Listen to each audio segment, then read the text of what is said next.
Hello and welcome to Hallyu-land. If you're new here, don't panic.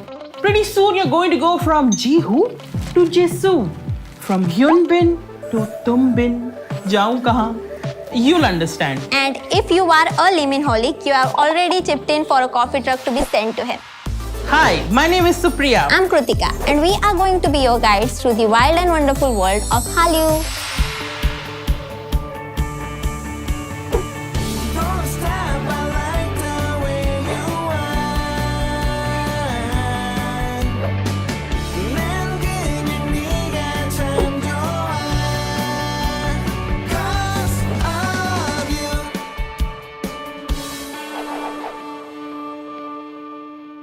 If you've ever heard a BTS song, if you've ever watched a K-drama, or if you've ever followed a 7-step skincare routine, you have been hit by the Hallyu wave. Hallyu means the spread of Korean culture through various mediums like music, food, drama, 사랑해. and even this video that you're watching right now. Whether you like it or not, Hallyu wave पूरी दुनिया में फैल गया है, including India. Every day, K-pop x Bollywood edits go viral. BTS has acknowledged their Indian fans, and even Indian celebrities are showing their interest in Hallyu. Arman Malik has covered songs by BTS and EXO. Tiger Shroff has done a dance cover of BTS's Dynamite, and Manushi Chiller was in the news recently for following Lee Min Ho on Instagram. And now even Netflix has teamed up with K-pop girl group Blackpink to show up behind the scenes of their life in the new documentary Light Up the Sky. And you best believe that none of this is a coincidence.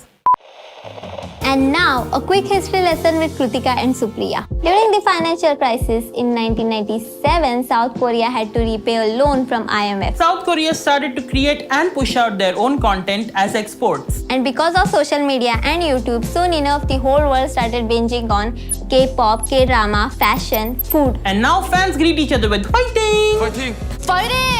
India loves K-serials, so how could we ignore K-dramas? The OGs of the K-drama craze in our country are the fans from Northeast India. Long before we were losing it over Captain Ree in Crash Landing on You, they were screaming for Gujun Pyo in Boys Over Flowers. And if you're a glass half full kind of person, a positive thing that's happened from this pandemic is that a lot of people have been using this time to discover this widely interesting form of entertainment.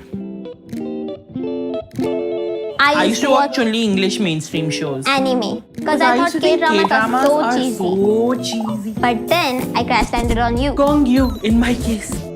I felt all my apprehensions went away. And 21 hours later, I'm trying to find the cheapest flight to South Korea. And I had revamped my entire wardrobe collection to be like Sonia jeans. Honestly, I came for the fashion. But I stayed for the cliffhangers. Like that scene in Strong Girl Bong Soon. When she does the thing.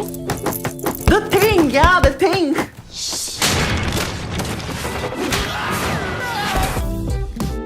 Cliffhangers are like chips. You just can't have one. And that's what happens with K-drama crushes too. Yeah, especially when the second lead syndrome sets in and then you're starting to root for the other guy and then you track down his entire filmography. All the interviews. And then you download Duolingo. all the OSTs. And you are craving Tteokbokki. Park Seo-jin, Ramyeon. Namjoon, Soju. Lee Min Ho. And then you wait for 15 episodes hoping that the writer ties off all the loose ends. Just for male leads to kiss. And then you say, just one episode and then I'll go to sleep. Full disclosure, I haven't slept in 4 years.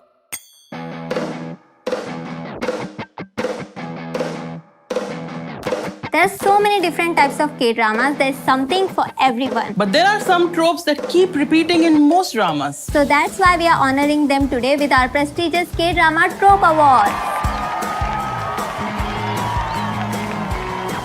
And the trophy for the best way to realize you like the person you actually thought you hated goes to... It's a tie between wrist grab and slow motion falling. Oh my god! Congratulations!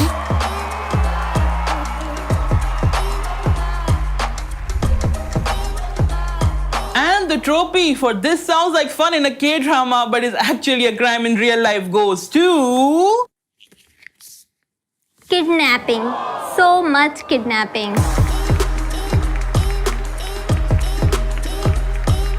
And now the award for the best plot device to keep the story going forward goes to... Oh my god, it goes to Amnesia! Wow!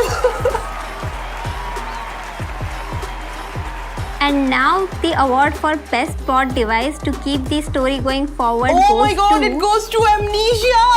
Wow! And now the award for best plot device to keep the story going forward goes to... Wait, I just said that.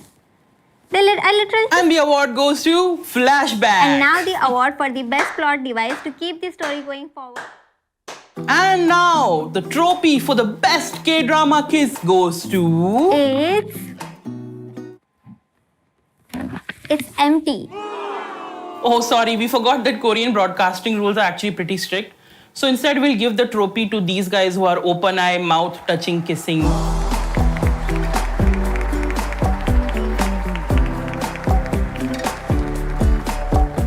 All this kissing is making me realize the lack of spice in my life. Where's the taste?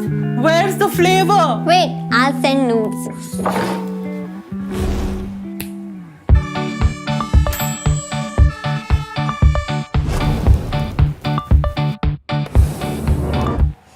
K-dramas are a nice escape from reality. Amazing set design, the food is incredible, the fashion is great, and the plots are amazing. Such great plots. In fact, we have some recommendations for you. I'll start. If you like zombies, watch Kingdom. If you like action, watch Healer. Array, not that kind of action. If you are into some twisted romantic K-dramas, then watch It's Okay to Not Be Okay. And if you like, sweet, fluffy, slice of life dramas, try She Was Pretty. Or if you want to try something really modern and cool, try Itaewon Class. If you are in a really long distance relationship, or if you are single, then watch Crash Landing on You. Often female leads are criticized to have a bad writing, but this one is strong. And if you're a BTS army, you've probably seen Warang twice. I don't need to give this recommendation to you. But this amazing modern music against classical ancient time. Oh, incredible.